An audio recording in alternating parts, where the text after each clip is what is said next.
आदेश आदेश कुंभ राशि कुंभ लगन वालों, भैया मंगल देव की कृपा सितंबर माह में आपको मिलेगी। शिक्षा में आपके गजब का उत्साह रहेगा। पराक्रम से इस गोचर काल के दौरान आप भरपूर रहेंगे और कैरियर में आपको सफलता इस सितंबर माह में पूर्ण रूप से मिलती हुई दिखाई दे रही है। कुटुंबी जनों से थोड़ा मतभेद आपका हो सकता है, लेकिन अचानक से धन मिलने की संभावना सितंबर माह में आपके लिए दिखाई देती है। कहीं ना कहीं आय आपकी बरकरार इस महीने रहेगी, धन संचय भी आप कर लेंगे। लेकिन भैया दाम्पत्य जीवन में थोड़ी सी दिक्कत इस गोचर काल के दौरान हो सकती है। पिता की सेहत में भी थोड़ी परेशानी का सामना सितंबर माह के दौरान आपको करना पड़ सकता है। थोड़ी स्थिति को यदि दूसरी तरफ से देखें तो शुक्र देव की बात करें, शुक्र देव आपके चतुर्थेश और भाग्येश हैं। सितंबर माह में 19 सितंबर तक ये नीच राशि में अष्टम स्थान में रहेंगे। यहां आपको बहुत ज्यादा संभलना होगा, क्योंकि एक तो भाग्य का साथ आपको नहीं मिलेगा, दूसरा किसी स्त्री के कारण, किसी स्त्री के अपमान स्वरूप यदि आप अपमान करते हैं तो आप बहुत बड़े विवाद में फंस सकते हैं। अचानक से कोई ना कोई बहुत बड़ा भंवर दुखों का आपको घेर लेगा यदि आप चरित्र के मामले में सही नहीं हैं। इंट्यूशंस पावर तो आपकी कहीं ना कहीं स्ट्रॉन्ग इस गोचर काल के दौरान रहेंगी, लेकिन चरित्र मजबूत नहीं है, कैरियर में ईमानदारी नहीं है, निष्ठा की कमी है। तो ये आपके लिए मुसीबत का सबब बन सकता है। और यदि चरित्र मजबूत है, कार्य करने की निष्ठा है, ईमानदारी से अपने कार्य को करते हैं, तो फिर आपका कोई बाल बाका भी इस गोचर काल के दौरान नहीं कर सकता। सभी कुछ आपके लिए शुभताओं से बड़ा होगा। आदेश आदेश मैं शाबरमन साधक प्रवीण आप सभी का हार्दिक स्वागत करता हूं। आज बात करेंगे कुंभ राशि कुंभ लगन, पूरा का पूरा सितंबर माह आपके लिए कैसा रहने वाला है। देखिए, सबसे पहले लग्नेश की ही बात करते हैं। आपके लग्नेश होते हैं शनिदेव। आप पर साढ़े साथी की द्वितीय ढैया चल रही है। अभी लगभग 3.5 साल का समय आप पर बचा है साढ़े साथी समाप्त होने में। अब शनिदेव आपके वक्री हो गए हैं।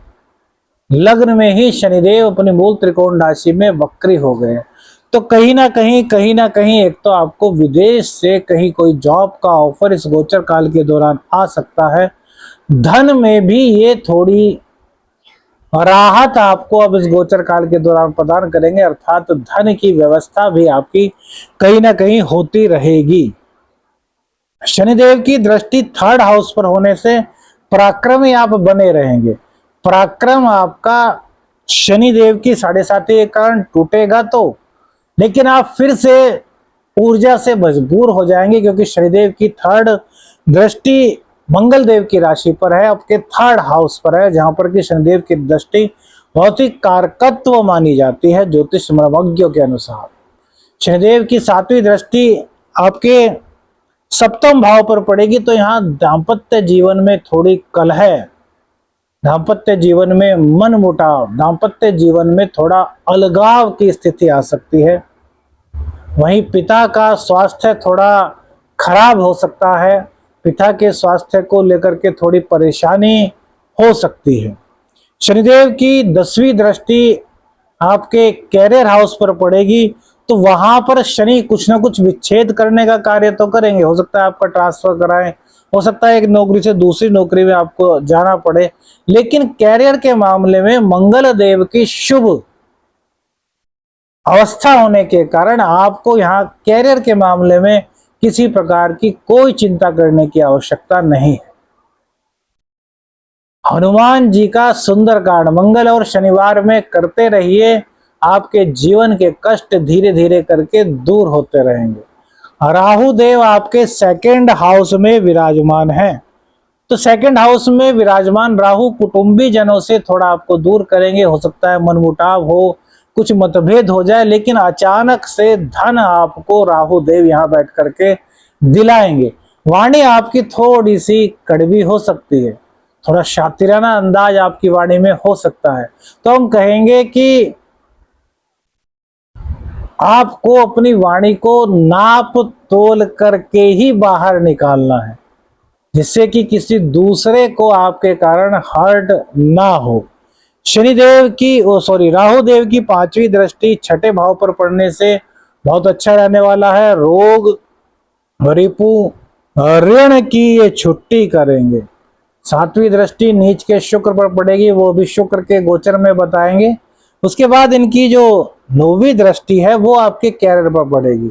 तो हमने इसीलिए कहा मंगल का यह घर है और मंगल पंचम भाव में है, तो यहाँ पर कैरियर में राहु कुछ नहीं बिगाड़ पाएंगे। हाँ, ट्रांसफर इत्यादि करा सकते हैं, तो ट्रांसफर आपके मन मुताबिक होने के यहाँ पर चांसेस हैं। आपके लिए कोई शुभ समाचार कैरियर में मिल सकता है, चाहे आप नौकरी में है चाहे बिजनेस में, हर तरीके से कैरियर आपका इस गोचर काल के दौरान ग्रो करता हुआ दिख रहा है। बृहस्पति देव का चतुर्थ स्थान में बैठना यह भी आपके लिए लाभकारक ही है। घर में थोड़ी कलह की स्थिति तो यहाँ पर रहेगी, है ना, अशांति का वातावरण कहीं ना कहीं बन सकता है, लेकिन इनकम में कमी ये नहीं होने देंगे और धन को भी येन केन प्रकारेण थोड़ा सा आपसे जुड़वा ही देंगे। कहीं ना कहीं आपके मन में ये आएगा कि यार थोड़ी सी बचत करके चलनी चाहिए, आगे ना जाने कैसा समय हो। तो यह स्थिति आपके साथ रहेगी। अब मंगल देव की बात करें तो मंगल देव आपकी कुंडली में भैया तृतीयेश और दशमेश होते हैं। तृतीय दशमेश का पंचम भाव में बैठना बहुत अच्छा है। अपने ज्ञान के बल पर अपने व्यक्तित्व को आप पूरी तरीके से दूसरे के सामने प्रेजेंट कर पाओगे। आपके व्यक्तित्व में गंभीरता दिखाई देगी, आपकी योग्यता का लोग बाग लोहा मानेंगे। कैरियर की तरफ से यह गोचर आपके लिए बहुत मजबूत स्थिति ला रहा है। अपने शिक्षा, अपने ज्ञान, अपने टैलेंट के बल पर धन अर्जित आप इस गोचर काल के दौरान कर पाएंगे। थोड़ा संतान पक्ष खिलाफ हो सकता है। कैसे खिलाफ? यदि आप उसको डांटते फटकारते हैं, प्यार से उसको बातें समझाएंगे तो संतान आपके पक्ष में रहेगी। शिक्षा में आपका मन लगेगा।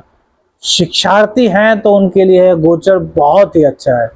प्रेम संबंधों में थोड़ी दिक्कत ईगो और गुस्से के कारण इस गोचर काल के दौरान आपको हो सकती है, तो अपनी वाणी पर थोड़ा सा नियंत्रण रखिएगा। शॉर्ट टेम्पर मत बनिएगा।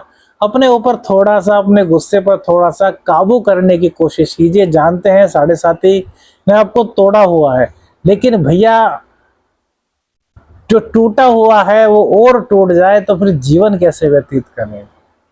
तो हमें जो टूट चुका है उसको जोड़ने की कोशिश करनी है, ना कि गुस्सा करके जो बचा हुआ है उसको भी हमें तोड़ देना है ना। बचाइए, तोड़िए मत। मंगल देव की चतुर्दृष्टि अष्टम स्थान पर पड़ेगी, तो यहाँ पर आपको थोड़ा सा वाहन चलाते समय सावधानी रखनी होगी। इनकम आपकी पूरी तरीके से बढ़ रही है। मंगल देव की उच्च दृष्टि 12वें स्थान पर होने से विदेश में आपका कोई कार्य हो सकता है। विदेश में आपका वर्चस्व बन सकता है। विदेशी कंपनी हो, विदेश में कोई कार्य हो, तो वहां पर आपके लिए सफलता के संकेत दिखाई दे रहे हैं। सूर्यदेव 17 सितंबर को चेंज हो जाएंगे। 17 सितंबर को चेंज होकर के ये अष्टम भाव में जाएंगे। हालांकि सूर्य को अष्टम का दोष नहीं लगता, लेकिन फिर भी अष्टम में जाना अच्छा नहीं कहा जाएगा। तो यह कहीं ना कहीं दाम्पत्य जीवन को थोड़ा सा और डिस्टर्ब करने वाला होगा, पिता के स्वास्थ्य को बिगाड़ने वाला होगा।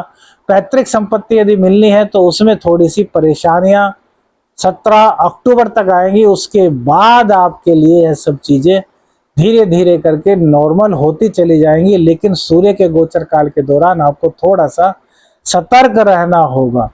आदित्य हृदय स्तोत्र का पाठ रोजाना आपके लिए करना बहुत ही श्रेयस्कर होगा। अब सबसे इंपॉर्टेंट बात, बहुत ज्यादा ध्यान से सुनिए, शुक्रदेव नीच के हैं।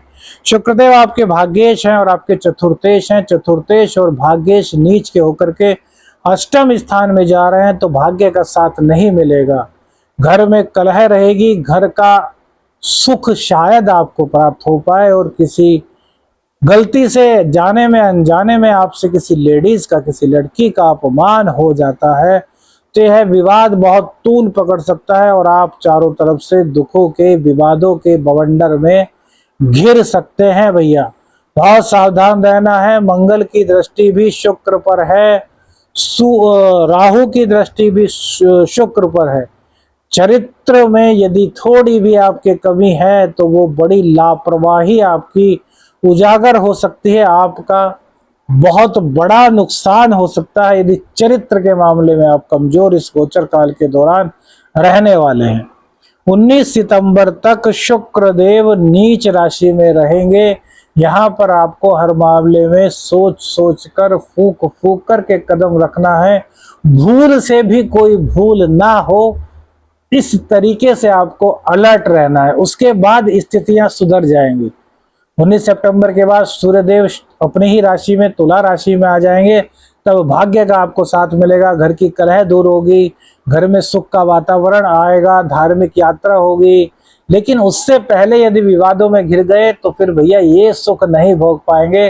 तो इसलिए प्रार्थना है कि इस तरह की कोई भी चीज आपके अंदर है, चरित्र को लेकर के, कार्य के प्रति निष्ठा नहीं है, ईमानदारी नहीं है, तो अपने अंदर उत्पन्न कीजिए और सदमार्ग पर चलिए। तो आपके लिए गोचर बहुत बहुत बहुत श्रेयस्कर रहने वाला है। वीडियो अच्छी लगी तो लाइक और शेयर कीजिएगा। चैनल पर नए हैं तो चैनल को सब्सक्राइब कीजिएगा। आदेश आदेश अलख निरंजन। हर हर महादेव।